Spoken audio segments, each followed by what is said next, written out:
Muito bom dia, povo de Deus, a graça e a paz do Senhor Jesus. Bom dia Fortaleza, bom dia Ceará, bom dia Brasil. Para você que está aí do outro lado, ligado aqui no Manhã de Bênção, nessa segunda-feira abençoada, segunda-feira maravilhosa, estamos ao vivo, hein? Na nossa programação aqui do Manhã de Bênção, para abençoar você. Mais uma semana se inicia, mais uma semana abençoada, mais uma semana cheia da presença de Deus, e eu tenho certeza que essa semana será uma semana de vitória, tá bom? Participa com a gente, já deixa a sua mensagem de texto, tá bom? Já participa aqui da programação conosco, o YouTube, estamos pelo YouTube, pela TV Metrópole, canal 16.1 e pelo aplicativo Rádio Vida Fortaleza Web. São 3 plataformas do programa acontecendo simultaneamente, e a sua participação através desse WhatsApp que está na tela, 85996755511.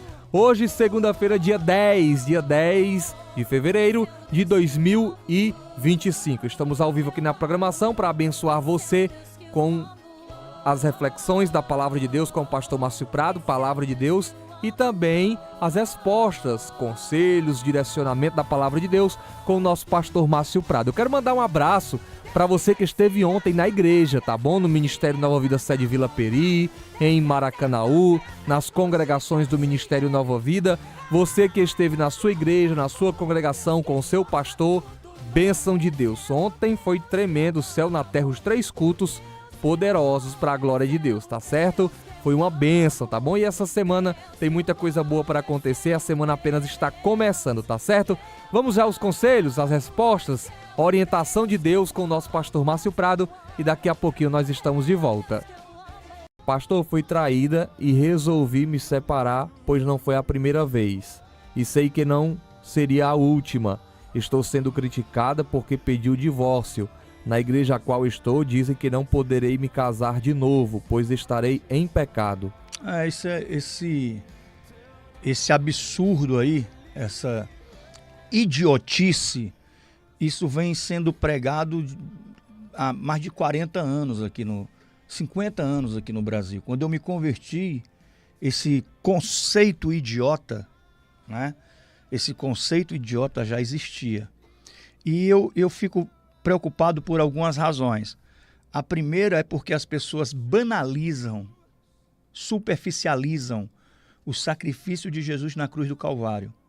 Eu detesto essa ideia de condicionar a salvação a certas situações de doutrinas criadas por homens. São doutrinas criadas por homem. O cara começa a somar um monte de texto sem contexto, e texto sem contexto é pretexto para heresia. Isso é regra da teologia.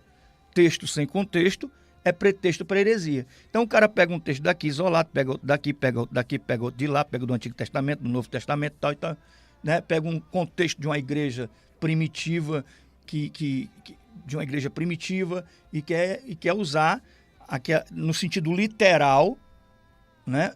Aquilo que nem mesmo está colocado no sentido literal, que merece uma ampla interpretação. Mas os caras fabricam isso aí. Quer dizer, ela é traída, quer dizer, uma mulher que é traída várias vezes, aquela mulher às vezes que sofre violência doméstica, aquela mulher que está em risco a sua vida e a vida dos seus filhos, ela resolve deixar aquela pessoa com quem ela é casada, e aí ela resolve separar. E ela não tem o direito de separar e de depois reconstruir a vida dela. Isso é hipocrisia. Isso é hipocrisia. Nós temos aí grandes pastores de sucesso, até mesmo aqui no nosso estado, que já era pastor quando se separou. Se a mulher tem que perdoar a traição, o homem também tem. Amém ou não amém, Breno? Amém. Amém ou não amém?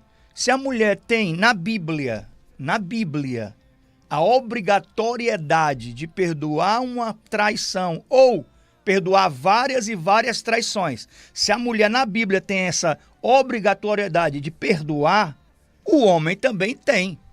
Mas a Bíblia diz, a palavra diz, que Deus consentiu que Moisés desse carta de divórcio por causa da dureza do coração do povo. Aí Jesus ratifica, Moisés permitiu carta de divórcio por causa da dureza do coração do povo. Jesus ratifica e diz, olha, o homem pode deixar a sua mulher, ele só pode deixar a sua mulher em caso de traição. Só apenas em caso de traição ele pode largar a sua esposa. Quer dizer que o homem pode largar a esposa em caso de traição, mas a mulher não pode largar o marido? Então eu acredito que algumas pessoas estão sendo... como é a melhor palavra para encaixar nisso? Muitas pessoas estão sendo escravizadas por essas doutrinas, tendo suas vidas espremidas pela vontade, pensamento, ideia de um líder em que a clareza, em que o crescimento espiritual aonde não chegou ainda na vida desse líder. A clareza e o crescimento espiritual. Então, vamos ser hipócrita, né? É melhor viver na hipocrisia. Quantas e quantas pessoas, quantos e quantos milhões de pessoas não vêm para a igreja arrebentados depois do segundo ou terceiro casamento? Amém ou não amém? A maioria das pessoas que chegam na igreja na fase adulta, a maioria delas, eu ouso dizer, não tenho nenhum dado estatístico, mas eu ouso dizer 80%, 90% dessas pessoas que chegam na igreja, não na adolescência, mas na fase adulta, não na juventude, fase adulta, a maioria delas já chegam no segundo, no terceiro relacionamento, Breno. Difícil alguém que não tenha chegado no segundo, no terceiro relacionamento. Então eu vi esse absurdo há muitos anos atrás, no começo da minha fé, e foi uma das teses que eu combati com muito fervor. Inclusive o pastor que mais pregava isso na época, que era muito durão e pregava isso na época, ele é falecido, faleceu nessa época mesmo, ele faleceu. Era um homem de Deus, era um grande homem de Deus, mas tinha uma visão meio que limitada. Então assim, eu combatia isso porque as pessoas vinham me perguntar e eu, no começo da minha fé, eu ficava buscando sentido nisso. Ora, se o homem pode divorciar-se da sua mulher por causa de traição, por que a mulher não pode se divorciar? Então Deus trata homens e mulheres de maneira diferente, Deus faz acepção. A Bíblia diz que Deus não faz acepção de pessoas. Mas no Antigo Testamento existiam regras. Antigo Testamento, o homem poderia ter 100 esposas.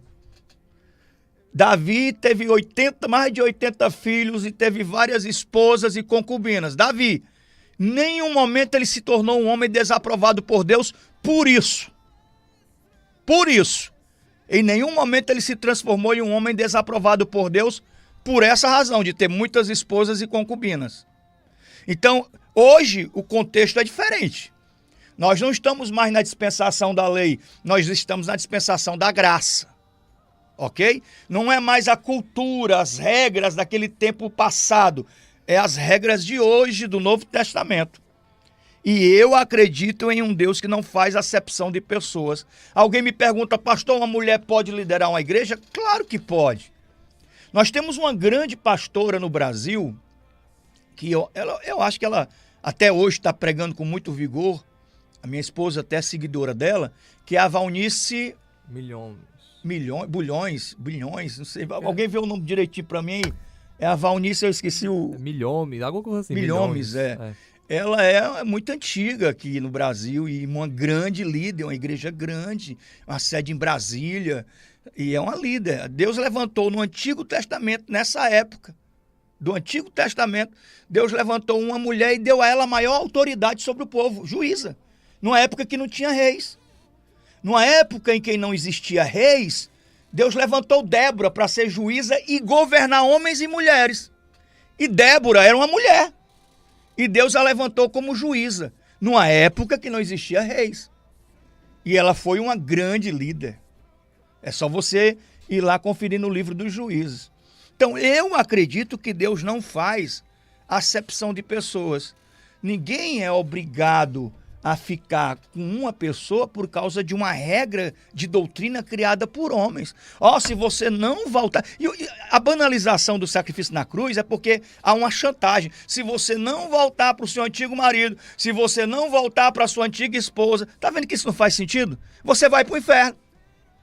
Você tem que voltar para o seu antigo marido ou para a sua antiga esposa, ou ficar sozinho o resto da vida. Se você casar com outro, você vai para o inferno. Você só pode voltar para ele. Aí a mulher disse, mas ele tem outra mulher.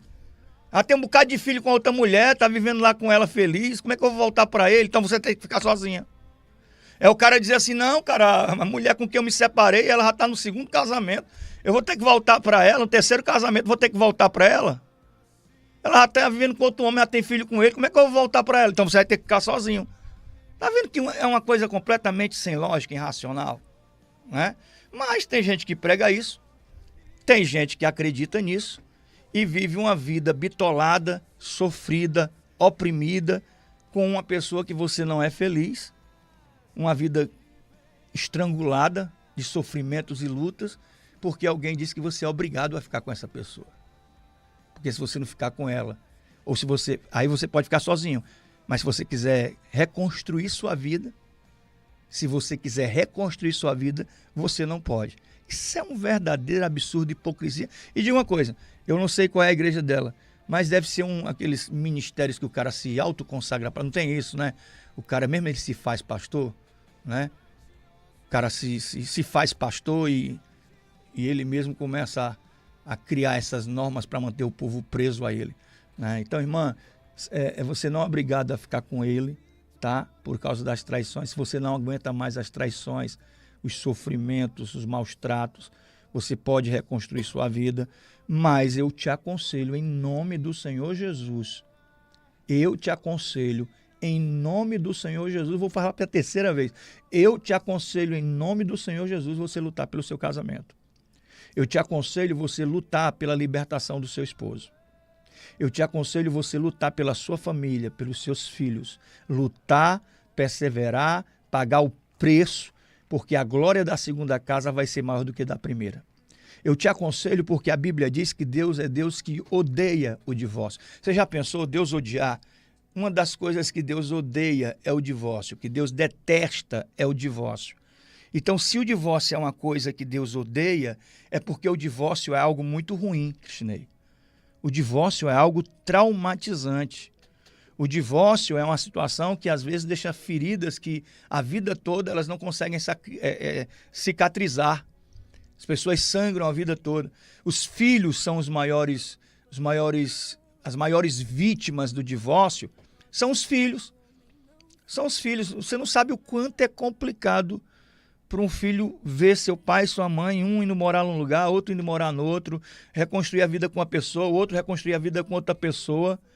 E aquela criança fica sem nexo. Ela diz assim, a casa da minha mãe não é minha casa, o marido dela está lá e não gosta de mim. A casa do meu pai não é a minha casa, a mulher dele está lá e ela também não gosta de mim. A casa da minha avó não é minha casa, ela é só minha avó. E ele fica sem nexo, ele fica sem referência. Porque ele se sente meio que deixado de lado, né? O pai dele reconstruiu a vida com outra pessoa, a mãe dele reconstruiu a vida com outra pessoa, e eles ficam ali. E isso mexe com a cabeça deles, e isso deixa eles, muitas vezes, magoados, sequelados para o resto da vida. As maiores vítimas da separação e do divórcio são os filhos. A minha mãe teve muitas razões para deixar meu pai, porque meu pai no contexto, era alguém difícil, né? Bebida, álcool, muita bebida, e quando bebia se transformava, era um bom mantenedor, era um bom pai, lúcido, mas ele bebia, e quando ele bebia ele se transformava, e ele bebia 2 vezes por semana, que ele tinha um problema de alcoolismo. E aí a minha mãe eu vi muita coisa, né? E a minha mãe teve motivos de separar do meu pai, mas ela disse, eu não vou me separar por causa dos meus filhos. Eu não quero ser uma mãe divorciada, eu não quero que a minha família seja destruída. E minha mãe perseverou e no final da vida ela ganhou meu pai para Cristo. Ela perseverou e no final da vida ela ganhou meu pai. E ele ficou doente. Ele não podia mais tomar aqueles porres que ele tomava. No final da etapa ele já foi mudando muito. Mudando até para ser uma pessoa melhor. Então, assim, eu aconselho você a lutar pelo seu casamento, a lutar pela sua família, porque eu vejo hoje uma outra situação de banalização. Falei da banalização do sacrifício da cruz, a pouca importância que dão para o sacrifício da cruz para poder estar condicionando a salvação a regras humanas. Mas também a banalização do casamento. Hoje, por qualquer crise, por qualquer motivo, por qualquer briga em casa, separar. Não tem outra solução para nós. Não tem outro jeito. Tá vendo? Tá vendo que não tem outro jeito? Tá vendo como é que é a nossa situação? Tá vendo que a gente não dá certo? A gente tá insistindo numa coisa que não dá certo. A solução é a separação.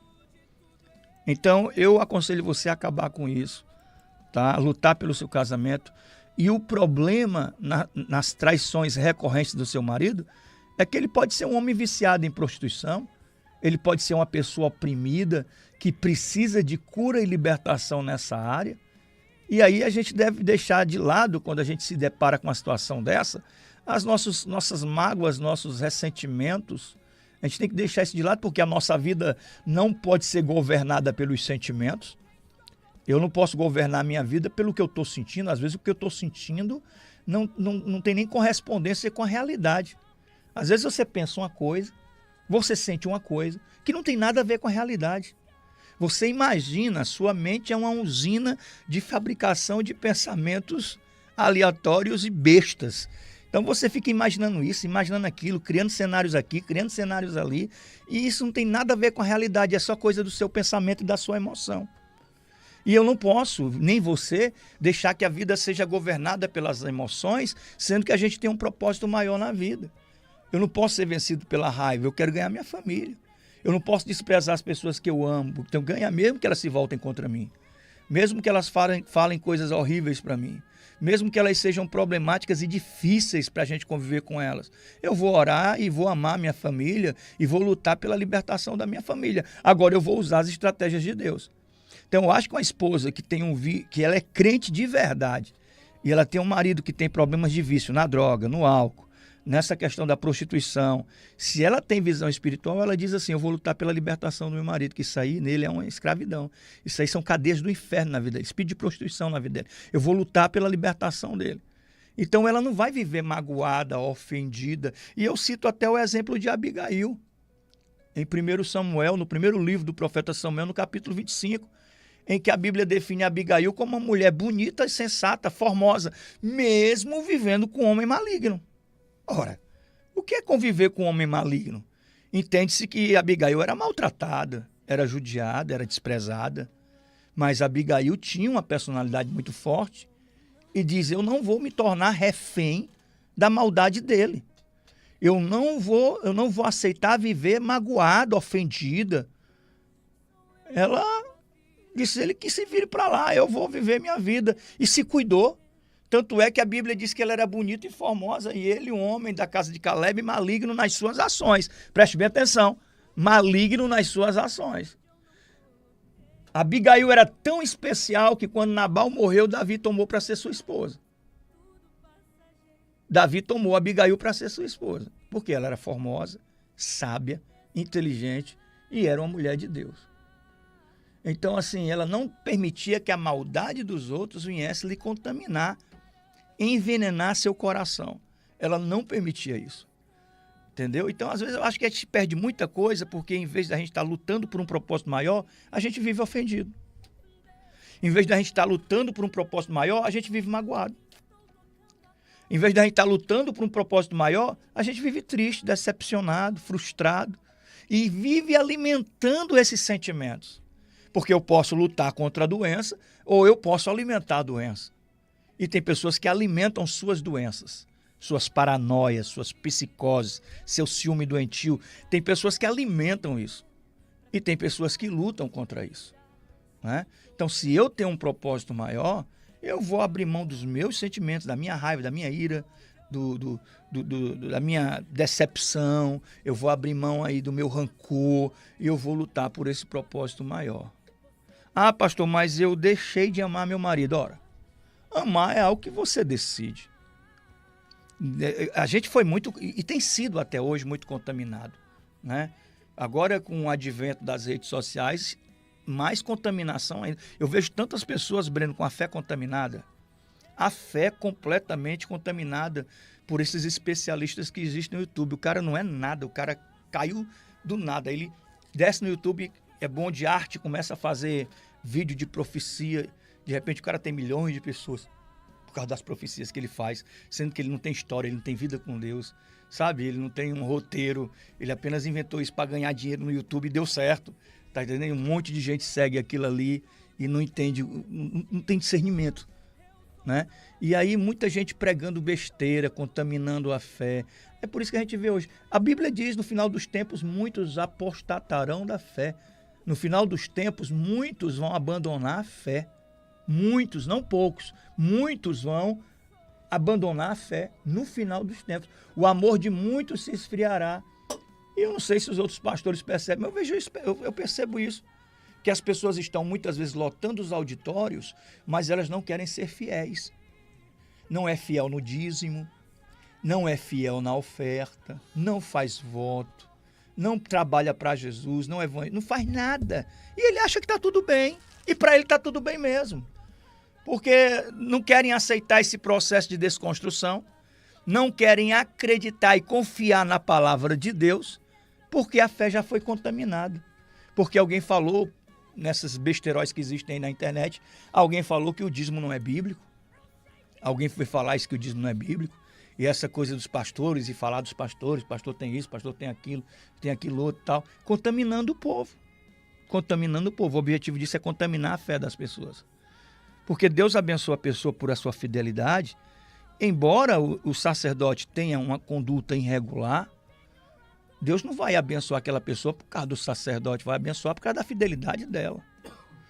Quantas pessoas não estão aí Alguém uma vez veio me falar, pastor, o que é que você acha da igreja, que eu não posso dizer o nome, que é uma igreja que tem é uma desses ministérios que tem esse apelo muito grande de campanha vinculada a dinheiro. Não tem gente que faz isso? Campanha vinculada a dinheiro, esse apelo mercantilista muito forte, né? E tudo é dinheiro, compra o cajado, compra a rosa, compra a vassoura. Ah, não é compra não, você vai lá pegar e você deixa uma oferta. Você está comprando, né? A rosa, e tem a campanha não sei de quê, a campanha, e tem um monte de igreja com essa visão, eu não tenho essa visão, né? Mas tem um monte de igreja que tem essa visão. Aí as pessoas, pastor, o que é que o senhor acha? Porque lá eles não ensinam a palavra. Você pega um crente dessas igrejas, ele não sabe nada de Bíblia, né? Aí o que é que o senhor acha? Eu digo, rapaz, eu acho que é um ponto de chegada na vida de muita gente. Eu sou sincero em dizer. Essas igrejas nada passam de que um ponto de chegada na vida de muita gente. Que chega doente, arrebentado, ferido. Ali essas pessoas são alimentadas na sua fé. E a fé vem pelo ouvir a palavra de Deus. E elas são alimentadas, desafiadas na sua fé. Até que elas olham para aquilo ali e dizem assim, não, eu quero outro lugar para estar. O tempo aqui acabou, eu quero um lugar onde eu possa aprender mais, onde eu possa crescer na fé, no conhecimento. Então eu acho que essas igrejas é um ponto de chegada na vida de muita gente que chega desesperado mesmo, com câncer, com doenças, é um ponto de chegada. Mas as pessoas, poucas delas permanecem, elas vão procurar algo que traga crescimento para a vida delas. Mas aí as pessoas ficam contaminando na internet a fé. E é por isso que a gente vê hoje na igreja tanta gente infiel, tanta gente que não dizima, tanta gente que não faz nada na obra de Deus. E as pessoas ficam frustradas, porque se eu não sou fiel a Deus, eu não vou ver resultados na minha vida. E uma vida sem resultados é uma vida de frustração. Aí eu fico buscando culpado. Não é a igreja, não é o pastor, não é o fulano, não é o Beltrano, não é porque não sei o quê. Não, a culpa é sua infidelidade. Só que muita gente não quer aceitar isso. Porque é difícil. A fé da boca para fora é fácil, mas ser crente não é fácil, não. A fé verdadeira é difícil. Porque a fé verdadeira tem renúncia, tem sacrifício. Então, para ser dizimista fiel é você arrancar do Deus, desse Deus que é o dinheiro, e você tem que destituí-lo, desconstruí-lo, o Deus para você. O dinheiro não pode ser seu Deus. O dinheiro não pode ser seu Deus. Você tem que desconstruir isso e dizer, olha, o dinheiro não manda em mim, ele não é meu Deus, ele é só uma ferramenta. O dinheiro é só uma ferramenta. Nada passa de uma ferramenta o dinheiro. Então, daqui eu vou tirar a minha fidelidade. Isso é fé. Isso é fé materializada. Isso é fé manifestada na realidade. Isso é fé. Você está indo lá e fazendo. Você não está prometendo que vai fazer. Não são as conjecturas, as promessas. É a fé. E o nome disso é fé. Fé, quando você materializa. Muita gente, às vezes eu estou até falando aqui no programa, deve ter uma centena de pessoas achando ruim o que eu estou dizendo. Pô, eu não entendo por que as pessoas se sentem tão ofendidas, afrontadas, quando a gente fala de dízimo e de oferta. Eu acho que mexe na ferida, né? E às vezes a verdade dói, a verdade incomoda, né? Mas eu pergunto, pelo menos aonde eu sou pastor, para as minhas ovelhas que são dizimistas, aqueles que são, pouca gente, não tem, é uma igreja grande com muita gente, mas poucos são fiéis, como em todo lugar. né? Em todo lugar, muita gente, igreja grande, e esses poucos fiéis fazem a diferença. E eles têm experiências com Deus na área da provisão, na área do milagre de provisão, na hora da oferta, nessa área de oferta, de dízimo, eles têm experiência com Deus. E não tem quem os faça deixar de ser dizimista. Não tem quem os faça. Eles já descobriram o segredo. Eles já entenderam a visão. Então, em primeiro lugar, para eles é o dízimo. Não é o último ponto da lista. É o primeiro item da lista. Não é o último item. É o dízimo, a oferta, e depois vem o resto. E no resto, Deus opera o milagre. No resto, Deus opera o milagre. Mas se você deixa como último ponto da lista, então você não chega nem a metade da lista, já acabou. E a gente fica no campo das conjecturas, né? Ai, se desse, ai, se fosse, ai, se pudesse. E isso não é fé. Fé é você chegar junto e materializar. Isso é fé. Ok? Espero que eu tenha respondido. Resposta longa demais, não foi, Breno? Andei por tantos lugares aqui que até... Mas, irmã, eu aconselho você a lutar pelo seu casamento, lutar pela sua família. Tá? Um cheiro, um abraço. Deus te abençoe. Pastor Márcio Prado, o que eu faço quando a comunicação no meu casamento está ruim? Meu marido não me escuta e prefere ouvir a mãe e os amigos. Já tentei conversar várias vezes, mas parece que é a mesma coisa que nada. Ele não me ouve, eu sou da igreja e ele não. Como posso lidar com isso e tentar melhorar o nosso relacionamento? Não fala aí quanto tempo de casado eles têm, não? Se tem filhos, como é a vida deles. Não, falou não. Fala aí se ela mora perto da família do marido, ou ele mora infiltrado na família dela. Também não traz nenhuma informação sobre isso, não. Então, nada. O que é que ela diz aí? O que é que ela quer? A comunicação no meu casamento está ruim, meu marido não me escuta, prefere ouvir a mãe e os amigos. Eu tentei conversar, mas parece que é mesmo que nada. E eu sou da igreja, ele não. Então você está inserida dentro daquela realidade em que a esposa é cristã, mas o marido não é. Então você vive debaixo de uma influência e o seu marido vive debaixo de outra influência. E quando você é casado, ou casada, que você serve a Deus e o seu cônjuge não serve, o que é que a Bíblia diz? Que a mulher santa santificará o marido e o homem santo santificará a sua esposa, né? O que eu estou querendo dizer para você é que só pelo fato de você ser cristão e o seu marido não ser, você tem uma influência, você vive debaixo da influência do Espírito Santo e ele vive debaixo de outra influência. O que é que isso quer dizer? Isso é igual à guerra espiritual. Isso é igual à guerra espiritual. Então você está enfrentando uma situação de guerra espiritual. E eu acredito que até você enfrenta aí uma situação mais amena, né, do que a situação de outras mulheres que são crentes, o marido é alcoólatra, são crentes, o marido usa droga, são crentes e o marido tem várias mulheres e amantes e trai, passa noites fora de casa. E essa mulher crente está lutando ali pela família e pelo casamento, né? Lutando para poder libertar seu marido, lutando para poder vencer o inferno, lutando para trazer sua família para a presença de Deus, enfrentando uma guerra, passando por humilhação, tendo que engolir muita coisa, tendo que suportar muita coisa. E o seu problema qual é? O seu problema é um marido que você está reclamando aqui de um problema de comunicação, porque ele prefere ouvir sua mãe. E aí eu queria saber a idade desse camarada, né, Breno? Se ela pudesse dizer, era importante. Ela disse aqui que tem 2 filhos, adolescentes. E o esposo dela, eles têm quantos anos de casado? Ela fala a idade deles, mais ou menos? Falou não. Quer dizer, o camarada prefere ouvir a mãe do que ouvir a própria esposa. Ele tem dificuldade para se comunicar com ela, mas ele tem facilidade para se comunicar com outras pessoas. Esse é o resultado final de uma outra situação, né?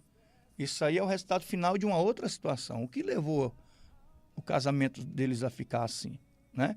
Porque ela está me falando aí dos defeitos dela. Está falando dos defeitos dele. E ela está falando o que ela fez. Mas o que ela faz? E os defeitos dela? É só ele que tem defeitos? Por que ele se recusa a ouvi-la? Por que ele se recusa a conversar com ela? Por que ele já desistiu de conversar com ela? Por que ele acredita que não vale mais a pena conversar com ela? Né? Porque a gente quer exigir muito, às vezes, quer exigir que o outro faça, que o outro mude. E parece que só o outro tem defeitos, mas eu não preciso mudar em nada. Eu não preciso melhorar em nada. Parece que só o outro tem defeitos. Eu não preciso melhorar em nada. O outro tem que ceder, mas eu não cedo. O outro tem que mudar, mas eu não mudo. Ele tem que conversar comigo.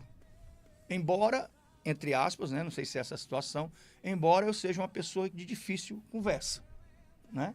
Porque tem gente que você tem dificuldade de conversar. Tem dificuldade. Tem pessoas que você fala uma coisa, a pessoa já entendeu outra lá na frente. Viu, Iane?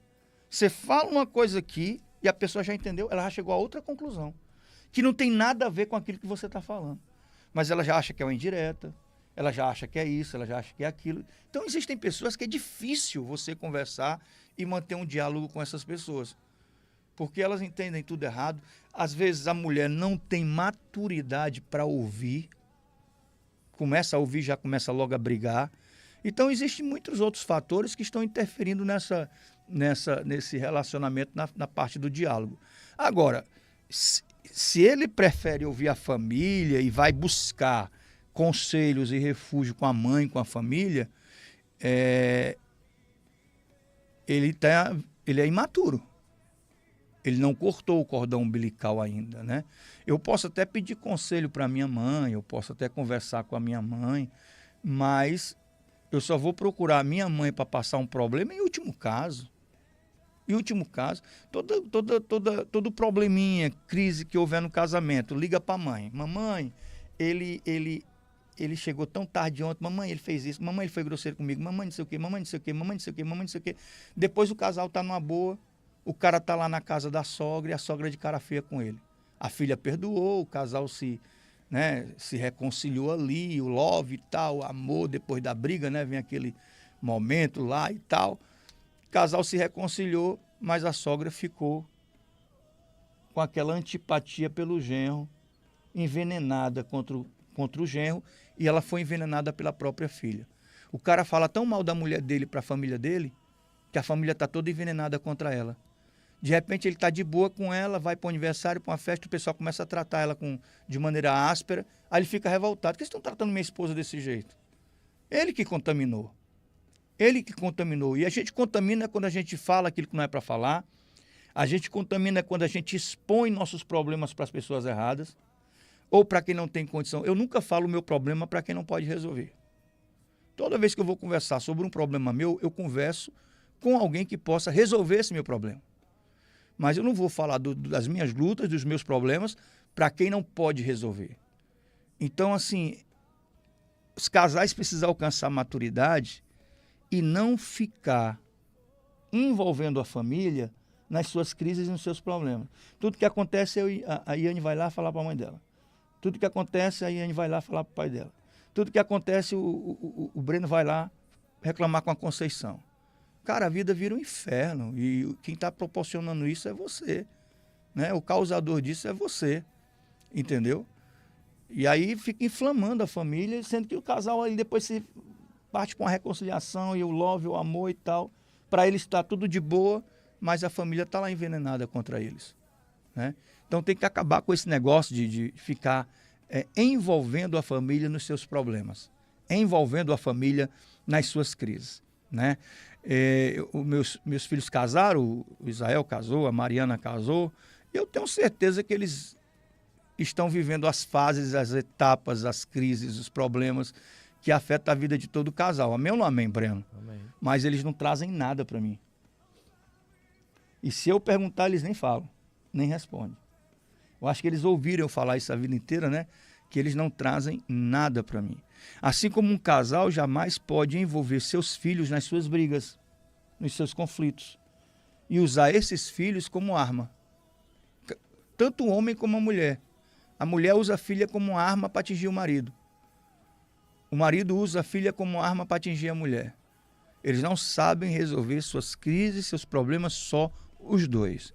Então eu indico a você, aconselho a você a ter paciência e ter sabedoria e pedir para o próprio Deus o direcionamento para essa situação específica na sua vida. Você reavaliar e se perguntar qual é a minha parcela de responsabilidade, de culpa nisso que está acontecendo. Você tem que se perguntar qual é a minha parcela de culpa, de responsabilidade nisso que está acontecendo. e você pedir a Deus, para a sua situação específica, você pedir a Deus uma estratégia, um direcionamento. Tá bom? Cheiro, um abraço, Deus te abençoe. Muito bem, tá aí, estamos de volta depois desse conselho, dessa resposta abençoada. Tenho certeza que Deus falou com você, Deus falou contigo. Você tem alguma dúvida a respeito de algum assunto da palavra de Deus? Você está passando por um problema, uma crise no casamento, na família, com os filhos, no trabalho, algum assunto aí relacionado às amizades, tá certo? A igreja, alguma dúvida que você tem a respeito de algum assunto da palavra de Deus? Você pode mandar pra gente a sua dúvida e o pastor Márcio Prado vai aconselhar você. Vai trazer uma palavra à luz da Bíblia, uma resposta à luz da Bíblia, para você tomar a melhor decisão.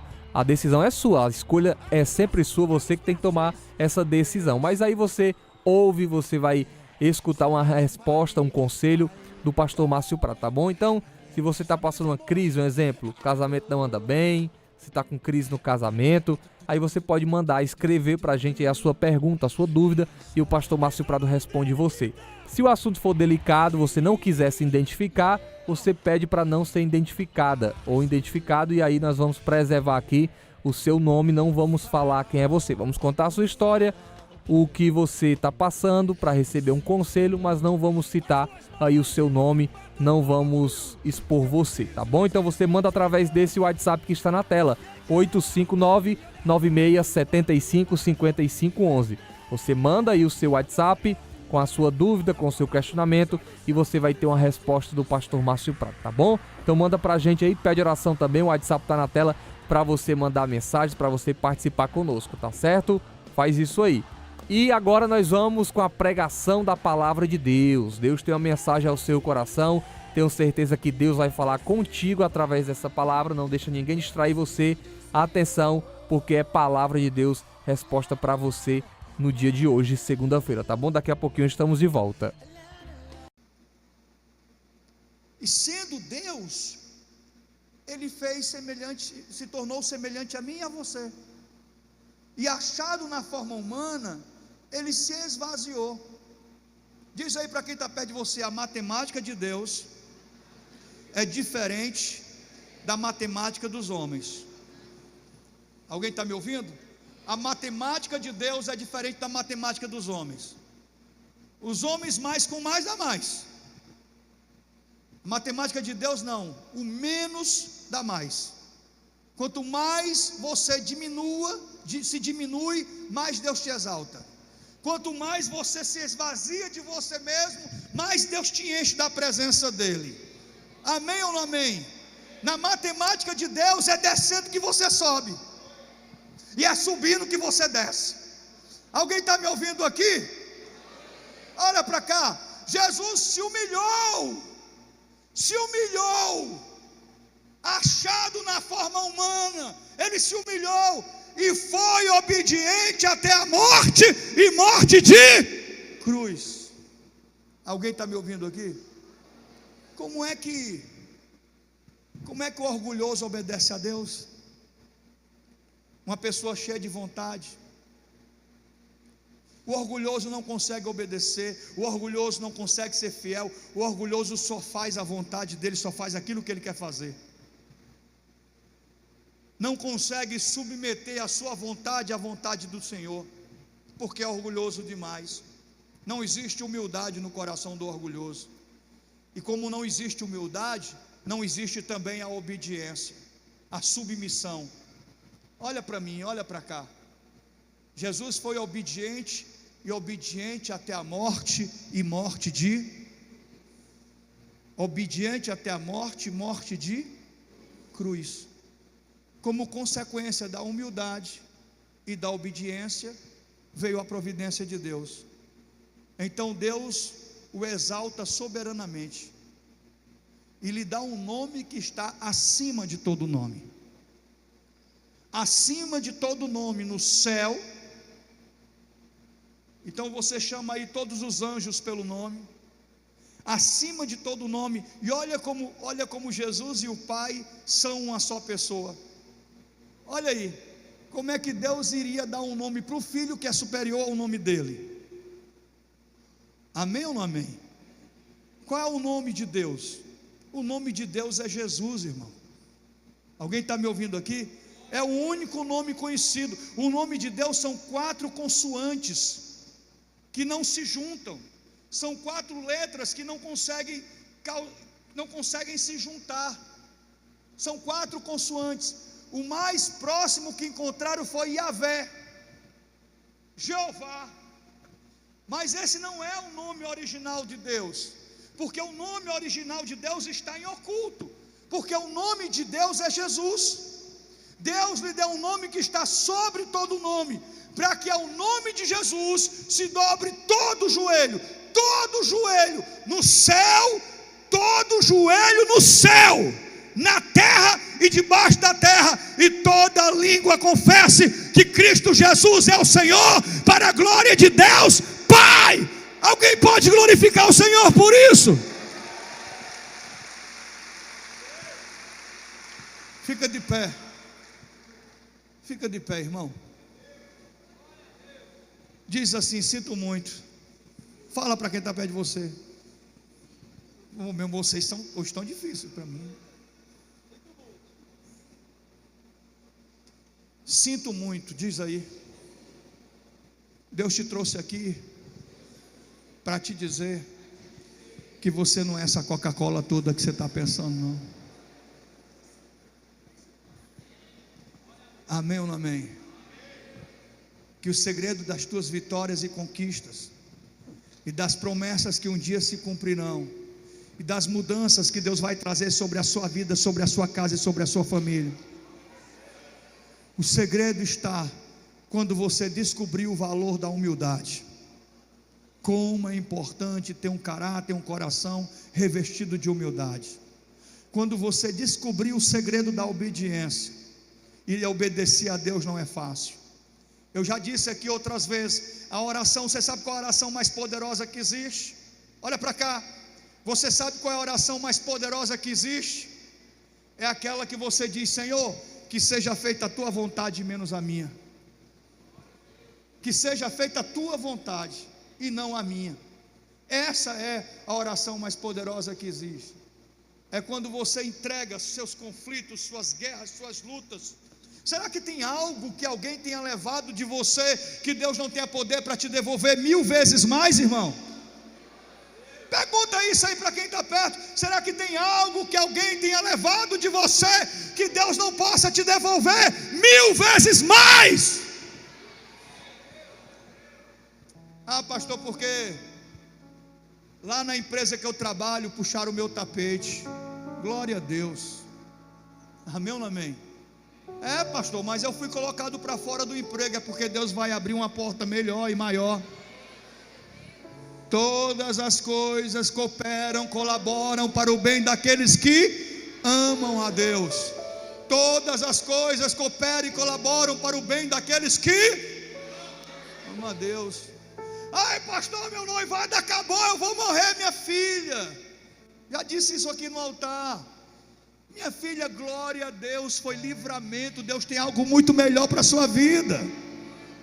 O que eu não entendo hoje, amanhã eu vou entender. O que eu não sei hoje, amanhã eu vou saber. Mas mesmo sem entender nada, mesmo sonso, desorientado, eu decidi obedecer, porque eu sei que a minha vida está guardada nas mãos de Deus.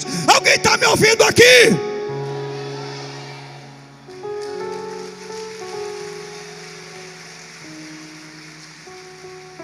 Amém? E diz assim: deixa Deus te transformar no teu caráter, na tua personalidade, no teu interior. Porque primeiro Ele faz o milagre por dentro, e depois Ele transforma tudo ao redor da tua vida. Amém? Põe a mão no seu coração, feche seus olhos. Põe a mão no seu coração, feche seus olhos. Espírito Santo, Espírito Santo, ore por mim. leve para Deus. Leve para Deus tudo aquilo que eu preciso. para Deus da tua dor. Espírito Santo, Conversa com Deus e fala para Ele. use as palavras Que eu necessito usar, que eu necessito usar, mas não consigo. mas não consigo. Bem forte, me ajude nas minhas fraquezas. Ajude nas minhas fraquezas. Não sei como eu devo pedir. Espírito Santo, vem interceder por mim.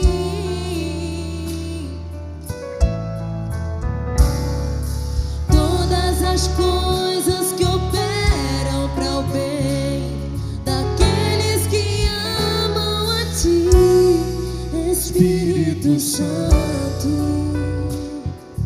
vem orar por mim. Estou clamando,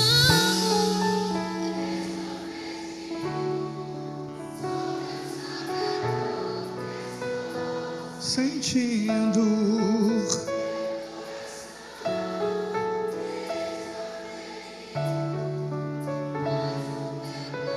Todas as coisas cooperam. Todas as coisas. todas as coisas que operam para o bem daqueles que amam a ti, Espírito Santo, vem orar por mim. Estou clamando, estou pedindo, só Deus sabe a dor que estou sentindo. Meu coração está ferido, mas o meu clamor está subindo. Estou clamando, estou pedindo, só Deus sabe a dor que estou. O meu coração está ferido, mas o meu clamor Põe a mão no seu coração, feche seus olhos. Será que tem algo, alguma coisa que eu e você entregue nas mãos de Deus e Ele não nos devolva de maneira transformada? Tudo aquilo que eu entrego para Deus, Ele devolve para mim de maneira transformada. Entrega teu casamento para Deus. Entrega a vida do teu filho, a vida da tua filha. Entrega a tua causa. Entrega para Deus a tua dor, o teu desespero, a inquietação, a aflição que toma conta do teu coração. Entrega para Deus os teus piores medos. Entrega para Deus o teu pedido de socorro e de ajuda. Entrega para Deus o teu casamento. Entrega para Deus a tua família. Entrega para Deus os teus negócios. Entrega para Deus os teus sonhos, os teus propósitos. Entrega tudo para Deus. Se esvazia de tanta coisa que está perturbando tua mente, teu coração. Hoje é uma noite em que as angústias vão cair por terra aqui nesse lugar. As correntes vão ficar pelo chão aqui nesse lugar. É um dia em que Deus quer, é uma noite em que Deus quer sacudir a sua vida. E se for para Ele me virar pelo avesso, que Ele me vire pelo avesso. Mas eu não quero sair daqui do jeito que eu cheguei. Essa é a hora do milagre ser gerado. Essa é a hora do clamor ao Senhor. Então faz o teu clamor ao Senhor, a tua oração ao Senhor. Pastor Wallace, vamos orar, vamos clamar. Oh Deus, em nome do Senhor Jesus, nós temos absoluta certeza que o Senhor está aqui.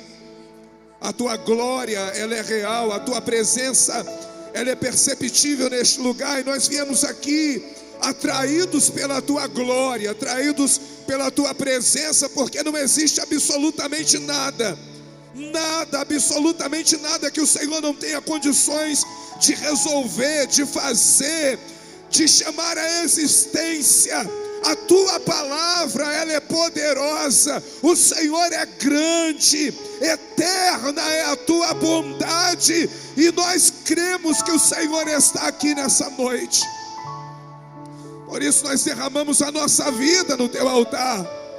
Esse lugar, esse ambiente, esse lugar é o nosso campo de batalhas. É aqui que nós travamos as nossas mais ferrenhas e as nossas mais intensas batalhas. É aqui neste lugar, de maneira silenciosa, com o joelho dobrado, sentado, com a voz levantada, mãos estendidas. É aqui, Senhor, que nós travamos as nossas batalhas mais terríveis. E eu sei que nessa noite o Senhor nos faz entender que muitas vezes as nossas lutas, os nossos enfrentamentos, as nossas pelejas, as lutas que nós não entendemos os porquês, assim, que nós meu Deus, não temos as respostas, essas lutas elas estão nos aperfeiçoando, nos amadurecendo, nos capacitando e nos preparando para algo grande e para algo maior. E eu sei que nessa noite o inferno está caindo por terra neste lugar. Toda a armadilha do diabo está sendo desfeita. Mas assim, meu Deus, toda ferramenta preparada contra a nossa vida está perdendo efeito nessa noite. Até aquilo que era para dar errado já começou a dar certo, para a glória do teu nome. Deus. Então cura nessa noite, toca no corpo, toca, Senhor, faz milagres aqui nessa noite, toca Senhor, no coração, Senhor, que ninguém saia daqui sem resposta. Que o câncer seja igreja, se manifesta na presença do Senhor, que a igreja. depressão caia por terra, que a opressão bata em retirada, que todas as armas que foram preparadas sejam dissipadas nessa noite, neste lugar. Faz assim, meu Deus, em nome do Senhor Jesus, que faz toda assim. obra de feitiçaria, que todo engano, que toda mentira não vai prevalecer, que toda mentira caia por terra, que faz todo assim, engano seja desfeito para a glória do teu nome. Somos a tua igreja, e a tua palavra diz que nós podemos todas as coisas naquele que nos fortalece. Faz assim, Senhor. Eu creio.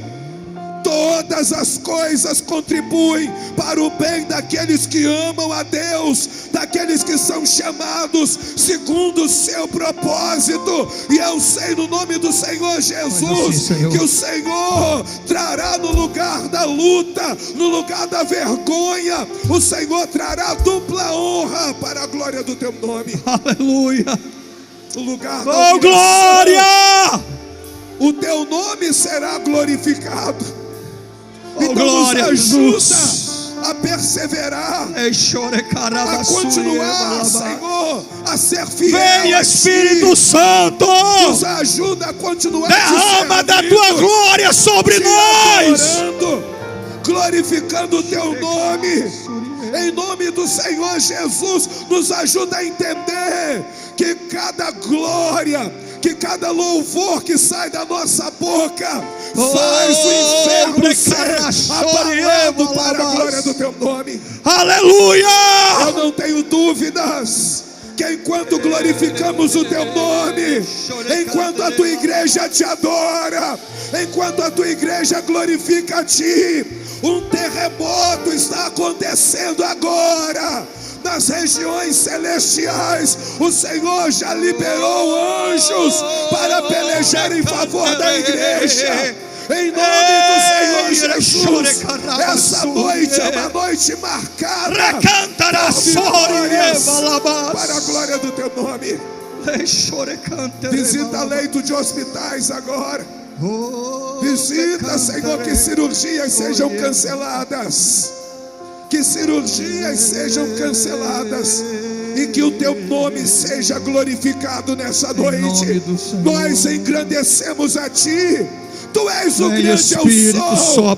Tu és o general Sopra que um vento de restauração. nunca perdeu uma batalha. Sopra um vento de E nós não mudança, de iremos sair daqui transformação. nessa noite. Sopra da nos mesma quatro forma que cantos nós desse chegamos. ambiente. Nós sairemos daqui com a nossa vitória, em nome do Senhor Jesus. E se você crê nisso, abra a tua boca, glorifica ao Senhor bem forte, em nome de Jesus. Junto ao poço estava eu, quando um homem judeu viu a sede que havia. Em mim. Vem Espírito Santo, Se me ouvir, transforma meu coração, meu caráter. Não quero mais viver do jeito que eu tenho vivido. Não quero mais. Minha alma não aguenta mais.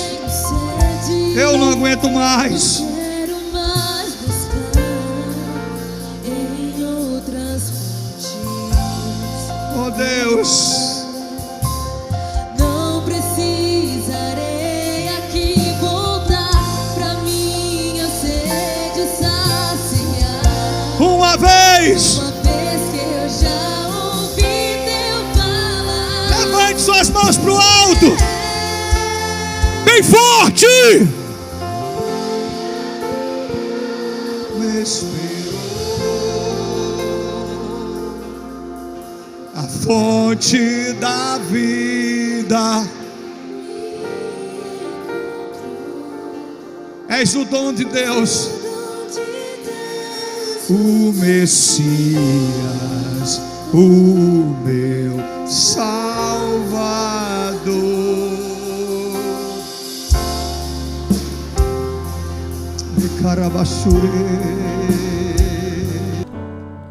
É isso aí, povo de Deus, estamos de volta depois dessa palavra abençoada com o pastor Márcio Prado. Glória a Deus, já estamos aqui nos minutos finais da nossa programação. Tenho que encerrar o programa, infelizmente nós temos horário, 8 horas temos que encerrar aqui a nossa programação, tá bom, na TV. Mas tenho certeza que até aqui Deus falou com você, uma palavra de Deus para o seu coração. Segunda-feira, apenas está começando a semana, tem muita coisa boa aí durante toda essa semana. O pastor Márcio Prado ao vivo vai estar amanhã conosco aqui na programação, respondendo as perguntas, batendo um papo com você, ouvinte da programação do Manhã de Bênção, tá bom? Quero desejar para você uma ótima semana, que Deus te cubra com toda sorte de bênção, que Deus te guarde, que você venha ter uma semana vitoriosa e abençoada para a glória de Deus, tá certo? Cheiro no seu coração, obrigado por você estar aqui conosco todos os dias participando, você que interage conosco, você que deixa o like, você que é inscrito no canal do YouTube, você que divulga a nossa programação, você que tem esse carinho por nós e espalha a nossa programação, muito obrigado, que Deus abençoe você abundantemente cada dia mais, tá certo? Vou ficando por aqui, um cheiro no seu coração, fica na paz e até amanhã, terça-feira, aqui na programação do Manhã de Bênção, tá bom? Um cheiro, fica na paz, tchau!